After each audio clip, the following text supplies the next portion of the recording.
একবার পুলক বন্দ্যোপাধ্যায় মান্না দেকে জিজ্ঞেস করলেন, আপনি তো শচীনদার সহকারী ছিলেন, সেই সময় কথা শেষ করেছেন কি করেননি? মান্না দে কথাটা লুফে নিয়ে বললেন, অ্যাসিস্ট্যান্ট মানে শুধু গান বাজনা নয়, শচীনদার সব ব্যাপারেই অ্যাসিস্ট্যান্ট ছিলাম।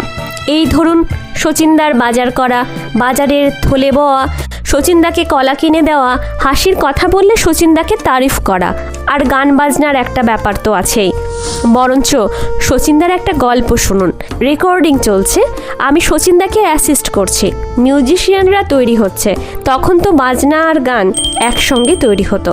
আগে বাজনা তৈরি হয়ে গেল, তারপর সিঙ্গার গাইবেন, এই কনসেপ্টটা তৈরি হয়নি। রেকর্ডিং টেকনোলজি তখন ওরকম ডেভেলপ করেনি। এদিকে প্রায় 3 ঘন্টা হয়ে গেল মিউজিক তৈরিই হচ্ছে না। আমিও উসখুস করছি।